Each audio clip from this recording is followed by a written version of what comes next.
នៅស្រុកខ្មែរខ្ញុំឃើញភាគច្រើនពេលកូនឈឺគេតែងតែបន្ទោសម្ដាយថាម្ដាយនឹងអត់ចេះមើលកូនហើយបើពេលកូនរៀងខ្សោយក៏នៅតែបន្ទោសម្ដាយដែរថាម្ដាយនឹងអត់ចេះបង្រៀនកូនបន្ថែមបើពេលកូនខូចរត់ទៅបន្ទោសម្ដាយទៀតថាម្ដាយនឹងអត់ចេះបដៅណែនាំកូនហើយអ្នកបន្ទោហ្នឹងគឺប្តីឬក៏ឪពុករបស់កូននឹងហ្មងនឹងឯងអញ្ចឹងខ្ញុំសួរវិញថាតួនាទីជាឪពុកគេត្រូវធ្វើអីខ្លះមនុស្សមួយចំនួនប្រហែលជាគិតថាដើម្បីធ្វើជាឪពុកគេគឺពិបាកខ្លាំងដែលពិបាកហ្នឹងគឺធ្វើទៅរឿងពីរយ៉ាងឯងទី1គឺធ្វើឲ្យប្រពន្ធមានផ្ទៃពោះហើយទី2គឺរកលុយដើម្បីចិញ្ចឹមគ្រួសារហើយគាត់គិតថា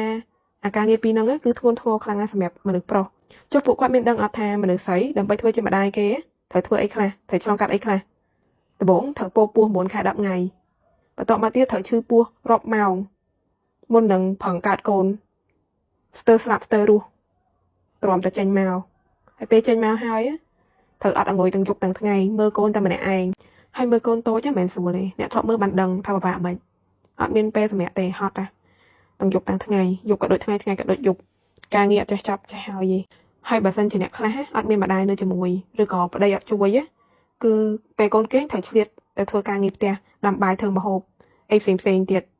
អត់មានពេលសម្រាប់ខ្លួនឯងទេហើយដល់ពេលកូនធំតិចចាប់តាមរវល់ទៀតរៀបចំខ្លួនកូនទៅរៀនបាយទឹកជូនកូនទៅរៀនមកវិញធ្វើ homework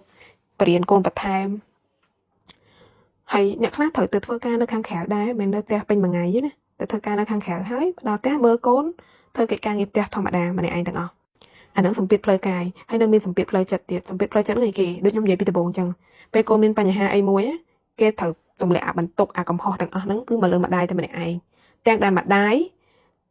ធ្វើគ្រប់សពបែបយ៉ាងម្នាក់ឯងហើយនៅតែខុសទៀតតែដែលពុកហ្នឹងអត់មានធ្វើអីសោះគឺអត់ដែរខុសអត់ចេះខុសហើយបើខ្ញុំនិយាយមួយម៉ាត់ណាមនុស្សផង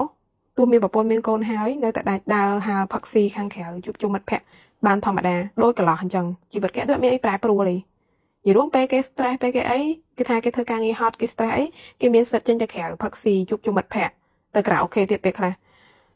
ប៉ុន្តែមនុស្សស្រីពេលមានប្តីជាពិសេសមានកូនហើយគឺដូចជាប់ជើងជាប់ច្បាក់អញ្ចឹងទៅណារួចទេបើសិនជាយើងទៅចោលប្តីចោលកូនណាគេថាយើងនឹងមនុស្សស្រីអត់ល្អប្រពន្ធអត់ល្អម្ដាយអត់ល្អដើរចោលកូនអាត្មានិយមប៉ុន្តែមនុស្សប្រុសគេធ្វើបានមនុស្សស្រីធ្វើអាក្រក់ហើយបើសួរថាគ្រាន់តែចិញ្ចឹមកូនប៉ុណ្ណឹងមានអីពិបាកហើយមានអីមិនល្អបើម្ដាយចិត្តស្និទ្ធជាមួយកូនជាងអញ្ចឹងចិញ្ចឹមកូនអប់រំកូនទៅឪពុកនឹងចាំតែរកចំណូលដើម្បីចិញ្ចឹមគ្រួសារទៅប៉ុណ្ណឹងបានទេចាំបាច់ផ្លាស់ប្ដូរទៅអីមានប្រយោជន៍អីចាមានប្រយោជន៍ការស្រាវជ្រាវបានរកឃើញថាការចូលរួមរបស់ឪពុកក្នុងការនៅជាមួយកូនផ្ដល់ពេលវេលាដែលមានគុណភាពឲ្យកូនចិញ្ចឹមអប់រំកូនហ្នឹងអាចធ្វើឲ្យមានផលវិជ្ជមានបន្ថែមទៀតទៅលើការលូតលាស់របស់គាត់ការសិក្សាលទ្ធផលការសិក្សាបានល្អប្រសើរហើយផ្លូវចិត្តរបស់កូនហ្នឹងក៏អត់សូវមានបញ្ហាដែរ